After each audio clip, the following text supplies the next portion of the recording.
Às vezes estamos com Deus, cantamos na igreja, estudamos a Bíblia e quando saímos somos dominados pelas nossas concupiscências. Deus também tem limites. É perigoso pecar contra o Espírito Santo.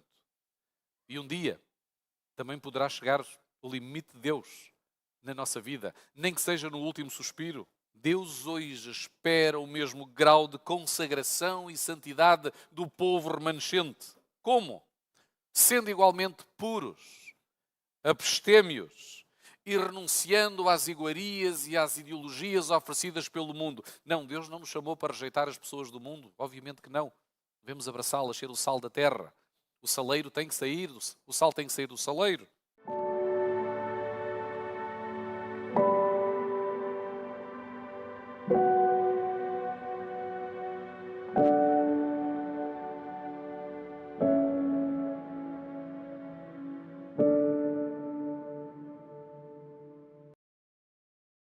Ele era um herói nacional. Hoje teria milhões de seguidores nas redes sociais. O nome dele, eu acredito que a maioria dos pais jamais pensaria dar ao seu filho. Aliás, o Pedro escolheu um nome muito bonito, Noah, gosto particularmente desse nome, mas aposto que nunca daria o nome Sansão a um dos seus filhos. De certeza. Mas o nome Shimshon em hebraico significa nasceu uma estrela. É verdade, Sansão era uma estrela. Em Israel, todas as crianças, quando cresciam, queriam ser como Sansão. Hoje as nossas crianças querem ser como os super-heróis da Marvel, ou querem ser, se calhar, como o CR7. E este rapaz tinha uma força descomunal. Para termos uma noção da sua força, os outros juízes, quando iam combater, reuniam o gabinete de guerra e chamavam o exército. Quando Sansão ia combater, ele era o exército. Fazia uma reunião com ele mesmo e chegava à conclusão que tinha condições para vencer a batalha sem existir nenhuma baixa do seu lado. Sansão era mesmo muito forte. Ele não podia dar calduços ou caldos na cabeça de ninguém, mesmo a brincar, porque senão poderíamos ter um traumatismo craniano. Vocês conhecem aquelas pessoas que fazem exercício, workout no ginásio com grandes pesos? O nosso amigo Sansão fazia exercício com portões de cidade que pesavam no mínimo 3.000 quilos. E não estou a fazer um spoiler do que vai acontecer a seguir. Este homem tinha um porte atlético invejável. Tinha um six-pack, uma barriga lisa, não um monopack, como alguns de nós que aqui temos, que é o meu caso. Tinha bíceps, tríceps, bem modelados. E olhem, ele não utilizava anabolizantes, creatina, glutamina, proteína, whey.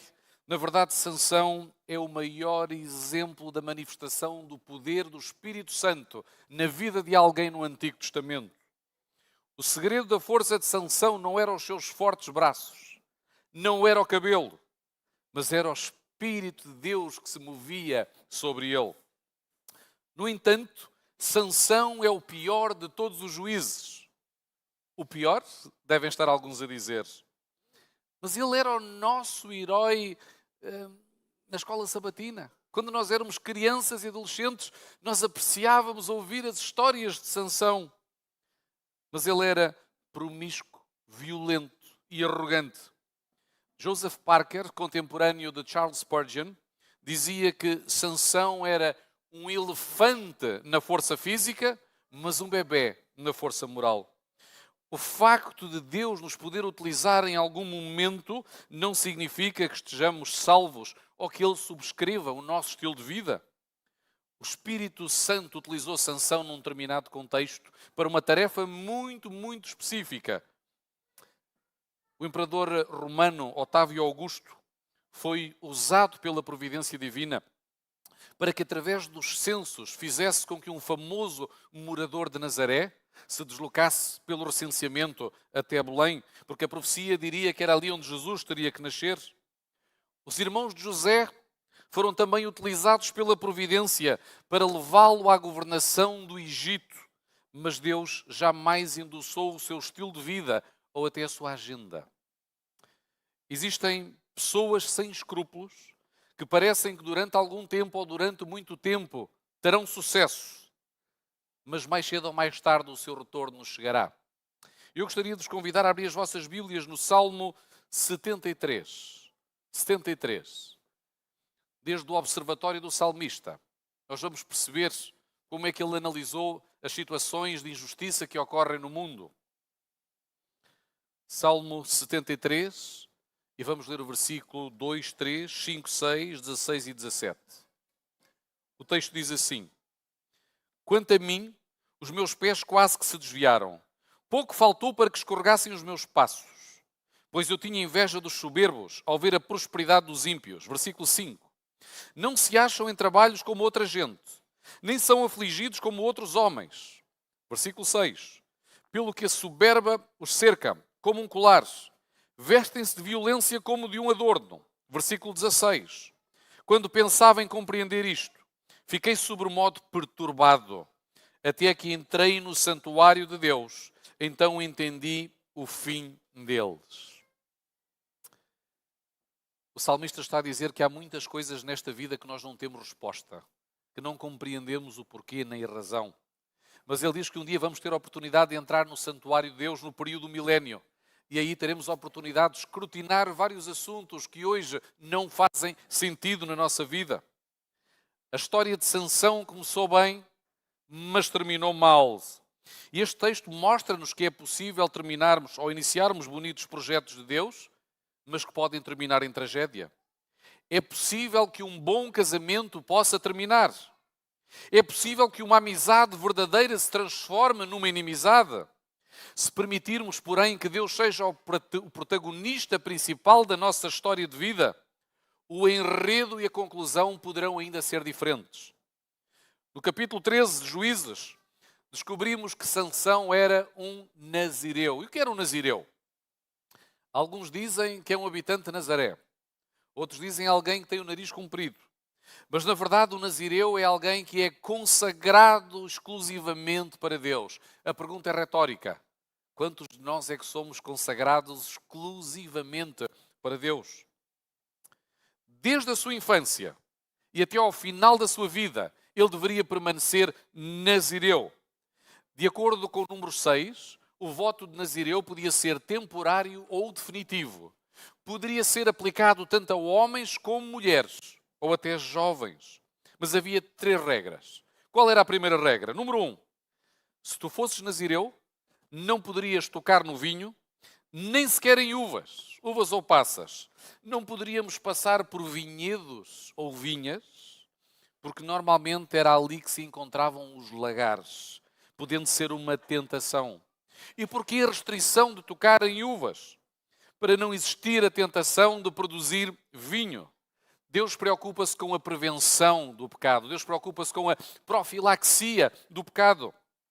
A sociedade afirma e afirmava também naqueles dias que o vinho proporciona alegria, descontração, mas a alegria do nazireu vem do Senhor, não de uma garrafa de vinho, não de uma grade de cervejas, de umas jolas, não de um doce licor ou de um cocktail espirituoso, mesmo que tenha pouco álcool. Segunda regra, ele não podia cortar o cabelo durante o voto. Nós temos a referência na Bíblia que houve um homem que tinha um cabelo espetacular. Era Absalão. Diz a Bíblia que o cabelo dele pesava 2,5 kg. Vocês imaginam o cabelo daquele homem? Provavelmente seria amarrado num estilo de hipster. E este elemento serviu para a sua perdição, porque o cabelo dele ficou preso numa árvore e foi assim que foi executado no teatro de batalha por um dos generais de David. Porquê o cabelo grande? Porque era um sinal externo, visível, de consagração do nazireu. Quando o voto era desfeito, o que é que acontecia? O nazireu oferecia um holocausto, rapava com pente zero ou com lâmina o cabelo e depois agarrava naqueles restos de fartos de cabelo e queimava também em holocausto. Terceira regra: os nazireus não poderiam estar perto de cadáveres, nem mesmo da própria família. Se os pais ou os irmãos morressem, eles não poderiam participar na organização da cerimónia fúnebre. E nós sabemos que no processo de dores é importante que a pessoa que está de luto participe em cada etapa das exéquias fúnebres. Faz parte do processo de luto. De acordo com a literatura rabínica, a Mishnah, o voto de um nazireu poderia durar 100 dias. Mas os casos comuns eram 30 dias, era um mês. O objetivo era alcançar pureza ritual, mas sobretudo pureza espiritual. Foram raros os indivíduos que foram nazireus durante toda a vida. Palavra nazir. Nós conhecemos pelo menos 3. Um já tem a dica. Quem foi o primeiro? Sansão. O segundo foi Samuel. E o terceiro foi João Batista. O nazirato e o sacerdócio levítico estão interligados. Aliás, se tiverem a oportunidade de estudar Levítico 21, vão ver elementos que estão muito próximos, muito conectados. Eles são elementos do ministério de Jesus Cristo, assim como o patriarcado. E tiveram o seu cumprimento na cruz. Mas nós hoje somos um reino de sacerdotes, somos sacerdócio universal. Vejam o que diz Apocalipse no capítulo 1 e no versículo 6. Apocalipse 1, no versículo 6.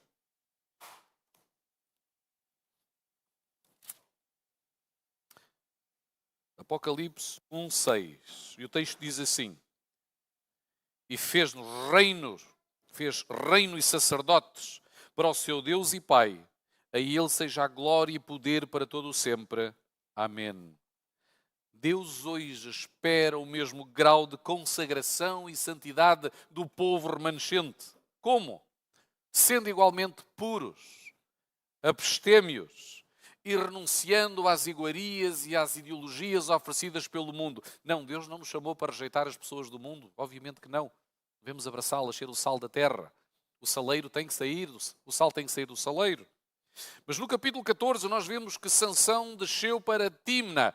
E na medida em que ele desce geograficamente, porque um judeu quando sai da zona da Judeia, normalmente ele desce. Nunca digam a um judeu que estão a subir para Jerusalém.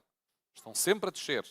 E ele ao descer para Timna está também proporcionalmente a descer espiritualmente, de uma forma gradativa. E ali viu uma mulher. Este é um homem movido pela luxúria. Costumamos dizer que há pessoas que acreditam no amor à primeira vista. Mas Sansão acreditava no desejo à primeira vista. Ele vê uma mulher, ele gosta da mulher, ele quer aquela mulher. Ela é uma jovem pagã, mas não tem a mesma cosmovisão, não tem o mesmo sistema de valores de Sansão e não partilham também as mesmas áreas de interesse. Ou seja, está reunido um cocktail para o conflito, para os problemas.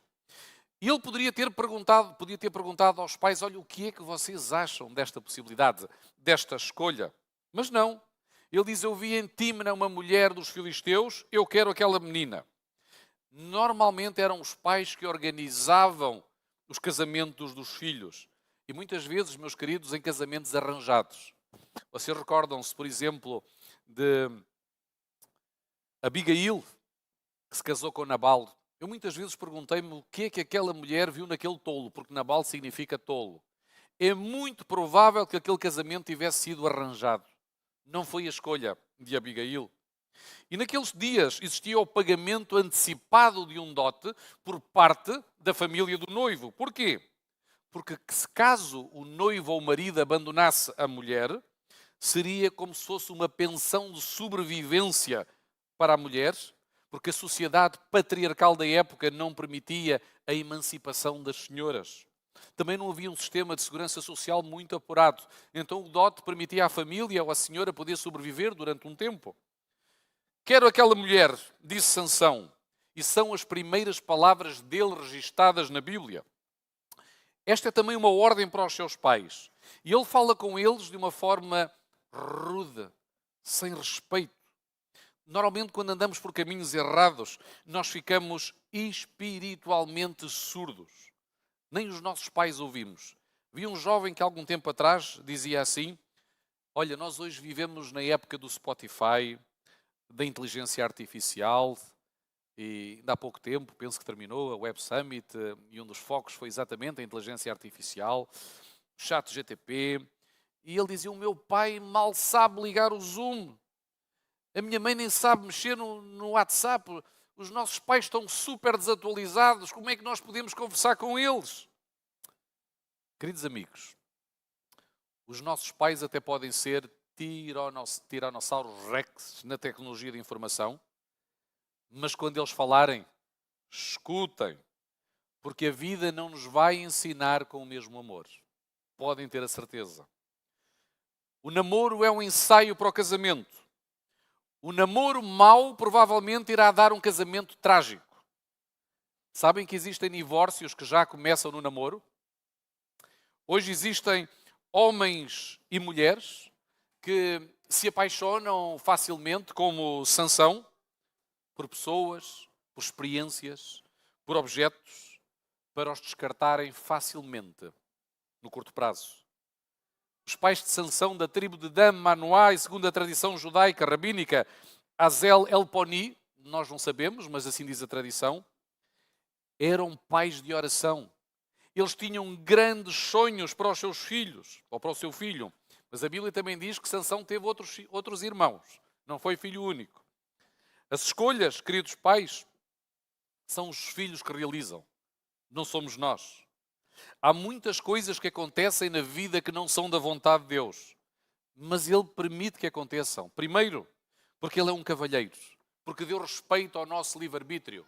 Segundo, porque acontecem para o nosso ensinamento. A Bíblia diz, por exemplo, que Deus deseja que ninguém pereça, mas que todos cheguem ao arrependimento. Mas será que todas as pessoas se irão salvar? Será que irão para o céu? Não. Mas Deus quer que todos se salvem. O Senhor queria levantar um juiz como Sansão. Mas Sansão era um juiz que não tinha juízo. E sabotou-se a si mesmo. Lá no versículo 5, ele desceu então para Tímna para organizar a festa e tinha também ao seu lado os seus pais. E chegou a um vinhedo. E eu aqui abro um parêntese. Apesar de os pais terem uma outra visão para este projeto de vida, eles acompanharam Sansão. Eles respeitaram a sua escolha. Isto é respeitar o livre-arbítrio. Mas o que é que o Nazireu está a fazer no vinhedo, na vinha? Sansão não se importa, Sansão não tem limites, Sansão não tem restrições. E a Bíblia diz que no caminho vai surgir um leão que o ataca de surpresa. Muitas vezes as provações surgem de surpresa na nossa vida e nós não estamos preparados. O versículo 6 afirma que nesse momento o Espírito do Senhor veio poderosamente sobre ele e despedaçou o leão como teria acontecido com um cabrito. Estranhamente, ele não contou ao pai nem à mãe o que havia feito. É provável que tenha ficado chocado com a força que tinha. Eu imagino Sansão olhar para as mãos e ter dito, uau, fui eu que fiz aquilo? Fui eu que consegui destruir este animal? Talvez naquela caminhada para Tímna ele estivesse a assimilar que tinha uma força incrível. O Hulk e os heróis da Marvel seriam aprendizes ao pé de Sansão, porque ele é que é o verdadeiro herói. Os outros fazem parte do mito. O leão pode vir sobre nós, mas se permitirmos que o Espírito de Deus venha primeiro, nós vamos ter força, queridos irmãos, para enfrentar qualquer provação, seja ela qual for. E o versículo 7 afirma que ele desceu, conversou com aquela mulher, numa paquera, e ele apaixonou-se. E agora, este juiz é um enigma. Eu não compreendo, porque um momento antes, o Espírito de Deus vem sobre ele, dá-lhe uma força descomunal para vencer o leão, e já de seguida é controlado pela luxúria.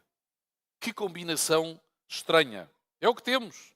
E às vezes nós exercemos uma função moralista quando olhamos para estes personagens ou para personagens da vida real.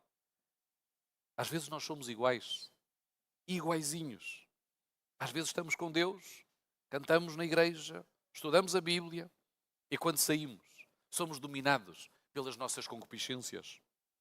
Sansão fez o caminho de volta. E vejam, ele foi ver como é que estava a carcaça do leão. E viu que lá dentro estava um enxame de abelhas com favos de mel. Qual das senhoras é que estão aqui seriam capazes de ver um leão morto, nauseabundo, a cheirar mal, e vão lá ver o que é que lá está dentro? Eu acho que a maioria das senhoras não fariam isso. Porque este quadro é nojento.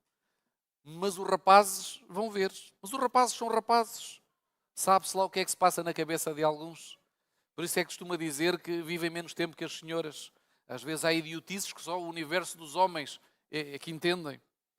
Lembrem-se, ele era um nazireu, por isso ele não devia tocar na carcaça daquele animal. Mas ele é sórdido. Ele, além de ir visitar ali a carcaça do animal, vai abri-lo, ainda vai meter a mão lá dentro. Vocês imaginem a cena. Retira mel e uma pessoa sem modos, ainda por cima lama o mel nos seus dedos. Depois, eu fiquei a pensar como é que ele teve coragem de mexer no enxame de abelhas. Se calhar nos seus superpoderes, ele teria alguma imunidade à picada de abelhas. E depois pensou, olha, agora vou dar um pouco aos meus pais, mas não lhes vou contar de onde é que tirei o mel. Eu, se fosse os pais de Sansão, se soubesse onde é que ele tinha tirado o mel, eu também não aceitaria. Ele não contou. Há uma frase que eu aprendi na vida de Sansão, gostaria de partilhar convosco. Satanás é especialista em colocar mel onde nós não deveríamos colocar a nossa mão.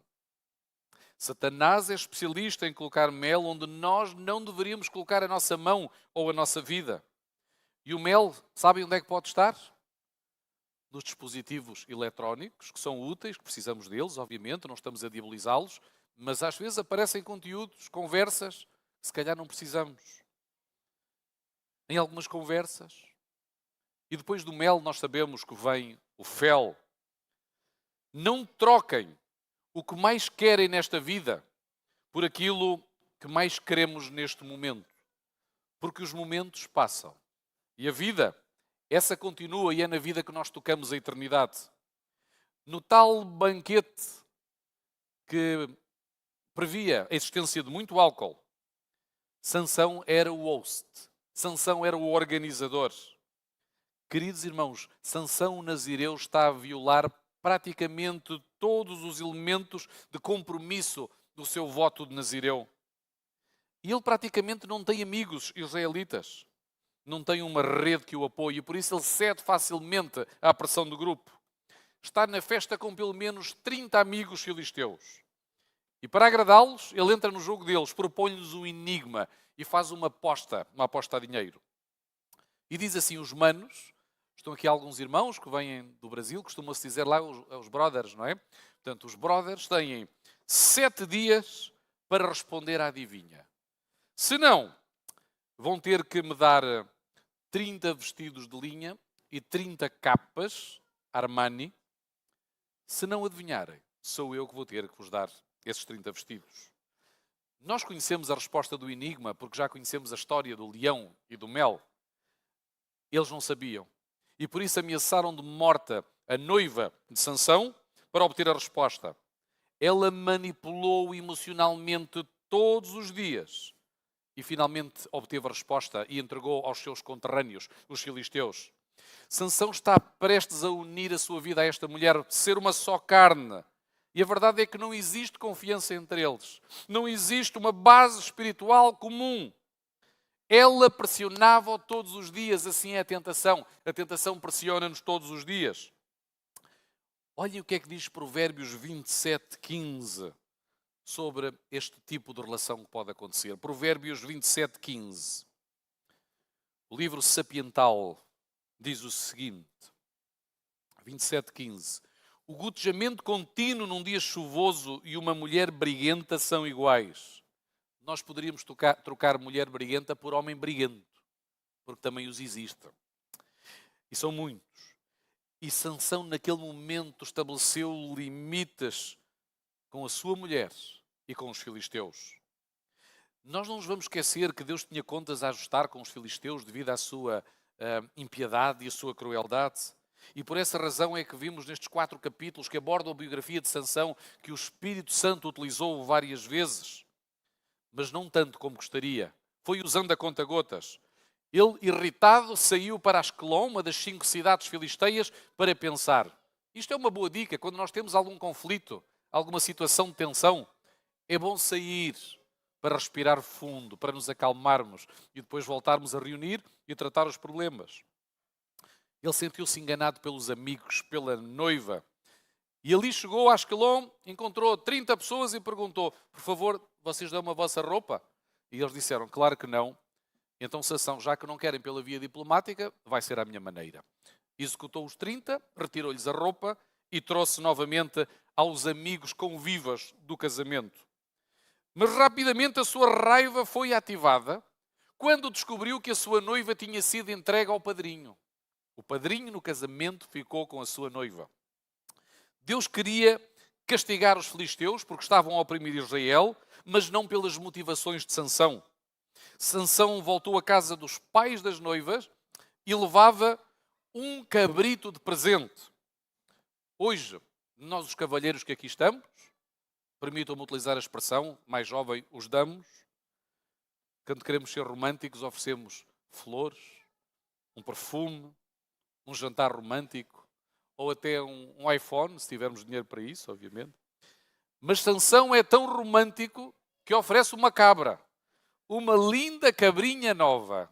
Que sensível que é este homem. Mas na verdade era a prática da época. E pediu ao seu, eu vou utilizar o termo correto, futuro ex-sogro. Esse é o termo correto. Ao futuro ex-sogro. Ele queria ver a mulher. Queria visitá-la na tenda ou no quarto dela. Sabem que no Médio Oriente existia um modelo de casamento chamado hoje sadika, em que a mulher ficava na casa dos pais e até com os filhos a viver, porque eles tinham uma vida nómada, muitas vezes saíam, e para que a mulher não passasse por esse desconforto, eles então de tempos a tempos iam visitá-las à casa dos pais. Mas o pai não permitiu que Sansão entrasse e disse: olha, Sansão, eu tenho uma filha muito mais bonita do que aquela que tu querias. Linda. Mas o Sansão queria outra. Só que o pai dela disse: tu abandonaste a minha filha na cerimónia de casamento. E por essa razão, eu não podia deixar desonrada. Eu entreguei-a ao padrinho, ao best friend. Mas tens a filha mais nova, ela é bonita. Sabem que este homem tratava as filhas como gado. Eu não gostaria de ser filho nem filha deste homem. Sabem que nós encontramos hoje alguns pais que são monstros. Pais e mães que são monstros, que não são sensíveis, que estão desligados de Deus. Sansão vai atuar sem restrições e vai ser aquilo que nós dizemos uma arma mortífera. Se calhar já viram o filme Arma Mortífera. Sansão transforma-se numa arma mortífera. Ele agarrou em 300 raposas ou chacais, com uma tocha, com uma corda, amarrou 300 tochas ao rabo dos chacais e enviou-as a correr para os campos agrícolas dos filisteus. Estamos a falar em sanções económicas. A economia dos filisteus era da agricultura de subsistência e por isso sofreu um grande abalo. Deus interveio por meio de Sansão, mas ele era motivado por um sentimento egoísta, de vingança. Ele não atuava para a glória de Deus. Vocês sabem que existem pessoas que são movidas pela raiva. Eles trabalham na força do ódio. É verdade que às vezes nós utilizamos esta expressão idiomática. Estava a falar com um amigo na segunda-feira passada e estava a ser muito difícil este amigo começar a semana. E então disse-me assim: eu vou começar esta semana na força do ódio, para ter motivação para trabalhar, porque não conseguia. Mas a Bíblia diz que devemos ficar irados, mas sem pecar. O livro de Tiago diz-nos que a ira do homem não opera a justiça de Deus. É muito melhor que Deus governe sobre o nosso temperamento. Muito melhor. A lei do talião, olho por olho e dente por dente, estava neste momento em funcionamento. Sansão utilizou o fogo. E os filisteus disseram: nós também vamos utilizar o fogo. Queimaram a sua noiva, queimaram o pai da noiva e começaram a carregar todos os dias os israelitas. E ele teve que fazer uma retirada estratégica. Escondeu-se numa fenda, numa gruta de Etam. E foram enviados 3.000 homens de Judá para o prender, amarrando-o inclusive com cordas porque ele permitiu. Interessante, esta é a primeira vez que lemos no livro de Juízes, na história de Sansão, que o povo de Israel reuniu um exército com um propósito militar. Mas eles não formam um exército para atacar o inimigo. Eles formam um exército para atacar um amigo, um dos seus. Às vezes, como igreja, nós também somos assim. Abrimos fogo interno. Abrimos fogo cruzado, crossfire, em vez de apresentar uma frente unida contra o nosso adversário. E o que é interessante é que eles preferem uma coexistência pacífica com o inimigo em vez de lutar. Preferem a escravatura em vez da liberdade. Hoje, no cenário geopolítico atual, esta realidade também acontece com vários países. Os filhos de Judá preferiram transferir este recluso de alta segurança para uma prisão de alta segurança em Gaza do que tê-lo lá com eles. E olhem que Sansão não fugiu para o Algarve ou para Marrocos, como aconteceu ultimamente aqui no nosso país, com alguns reclusos. Ele desfez-se das algemas como se tratasse de papel, agarrou numa queixada de burro e essa queixada de burro transformou-se numa arma de destruição maciça. Não se esqueçam que ele é nazireu. Ele não deve tocar em mandíbulas frescas de burro. Se elas fossem secas, também poderiam partir. Ele é um juiz sem juízo. Ele faz tudo errado. Com aquela queixada, ele matou 1000 homens. Incrível. E chamou aquele lugar Ramat Lehi, que significa a colina da mandíbula. Hoje lá em Israel existe um bairro nessa colina. E se os irmãos tiverem a oportunidade de visitar a Palestina, poderão visitar esse bairro memorável. Sansão, depois daquela batalha sangrenta, ele ficou cheio de sede e estava prestes a morrer. E é a primeira vez que nós ouvimos registado uma oração de Sansão. Ele pede ao Senhor água, ele precisa de água urgentemente. Deus ouviu e a partir de um lugar oco fez nascer uma fonte de água, chamada En Akore. O Senhor fez brotar água e ouviu este juiz sem juízo. Sansão não aprendeu e nós estamos a chegar ao final. Voltou a descer na geografia e na sua vida moral. Ele desce até Gaza, onde hoje se desenrola um grande conflito entre Israel e o exército do Hezbollah e os militantes do Hamas. Ele viu ali uma prostituta e envolveu-se com ela. Isto pode ser chocante para muitos irmãos. Sansão ia às prostitutas. Os filisteus souberam que estava em Gaza, imediatamente cercaram a cidade, esperando que ele saísse da casa da prostituta à noite, cansado, desorientado, sonolento, para o apanharem. Mas Sansão levantou-se depois da meia-noite, tranquilo da vida. Chegou perto dos portões. Havia portões na época que podiam chegar a pesar 10.000 quilos. Portanto, estamos a falar aqui de um universo entre 3.000 e 10.000 quilos. Agarrou nos portões, arrancou-os com os ferrolhos e com as colunas, levantou-os ao ar e devagarinho caminhou 60 quilómetros sem parar até Hermon, subindo vários montes. Isto é extremamente interessante porque é uma exibição de força brutal. Quem é que teria coragem de se meter com Sansão? Ele quis mostrar naquela noite que tirar o portão da cidade era uma mensagem forte para os filisteus. Vocês são vulneráveis. Vocês são vulneráveis. Sansão ama uma nova mulher no vale de Sorek. Lá no coração de Sansão havia espaço para muitos amores. E o nome dela era Dalila. Sansão está apaixonado. Desejo à primeira vista. E sabem o que é que significa o nome Dalila? Devota. Alguns comentadores levantam a possibilidade de ela até ser uma prostituta cultual do templo de Dagon, a principal divindade do panteão filisteu. Sansão amava Dalila, mas a Bíblia não diz que Dalila amava Sansão. Ela estava impressionada pelo seu excelente físico, pelo o poder que ele tinha, mas não o amava. E por isso ela foi subordinada pelos filisteus para descobrir o seu segredo e deixou-se corromper com 1.100 moedas de prata. O amor não se vende, ou não se deveria vender. O inimigo sabia que o ponto frágil de Sansão eram as mulheres e por isso continuou a tentá-lo até ao final da sua vida. Ele deveria ter desenvolvido uma estratégia para resistir a esta fragilidade depois de todas as oportunidades que o Senhor lhe deu. O livro de Tiago diz que cada um de nós é tentado na nossa concupiscência. A palavra concupiscência é parecida com o termo português anzol ou isca. Dalila foi uma isca para Sansão. O inimigo é um especialista em esconder ou escolher o nosso anzol. Ele esconde-o e põe lá uma isca atraente. Ele sabe qual é o isco que vai utilizar para cada um de nós, porque todos nós somos diferentes e temos fragilidades diferentes. Sansão, quando foi abordado por Dalila, deveria imediatamente ter fugido dela. Ele não devia sequer ter falado, negociado com ela. As cordas que lhe poderiam tirar a força era de brincadeira. Brincadeira. Porque ele utilizou tripas. Nós utilizamos para fazer chouriço, para que o atassem nos seus pulsos. Ele era nazireu, o seu cabelo não podia ser cortado, mas o poder dele não vinha do cabelo, mas sim do seu compromisso com Deus.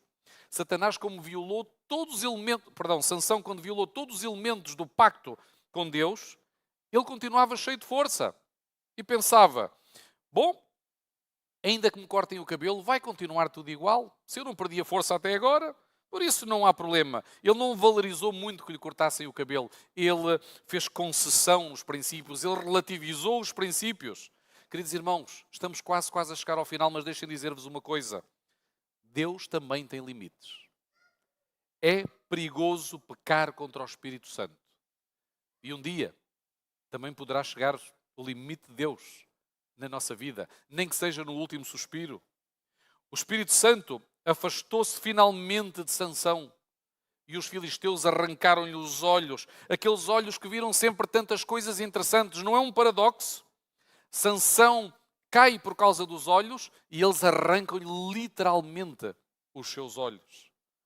Trouxeram-no para Gaza, acorrentaram-no com correntes de bronze e ele está num moedor de grão na prisão, fazendo o papel de um animal. Este é um trabalho de um escravo.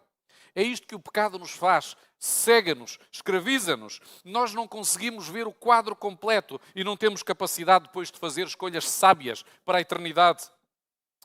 No versículo 22, o cabelo que tinha sido cortado começou progressivamente a crescer. Dizem alguns médicos que demoramos que cresce 12 a 15 centímetros por ano o cabelo. Foi crescendo, devagarinho.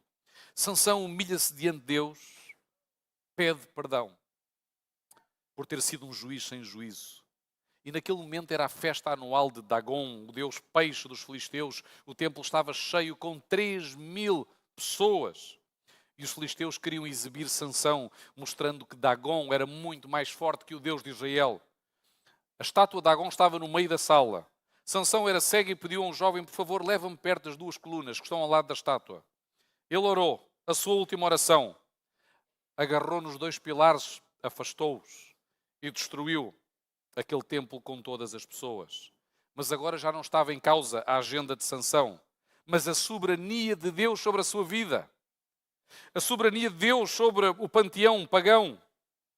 Sansão eliminou mais pessoas naquele momento do que em toda a sua vida. E é por isso que lá em Hebreus 11, 32, Sansão aparece na galeria dos heróis da fé. Muito provavelmente porque Deus considerou este último momento. O apóstolo Santiago, no capítulo 1 e no versículo 8, eu acredito que ele estava a pensar em Sansão, quando disse que existem pessoas de ânimo dobre, inconstantes no seu caminho. Se calhar o apóstolo Santiago também estava a pensar em nós, porque nós também somos inconstantes no nosso caminho. Vivemos uma vida dupla. Não nos separemos do Senhor. Não percamos de vista a sua santidade e a sua pureza. Que o Espírito Santo esta manhã tome posse de todas as áreas da nossa vida e Ele vai nos ajudar a resistir no dia mau. Que o Senhor nos abençoe a todos. Amém.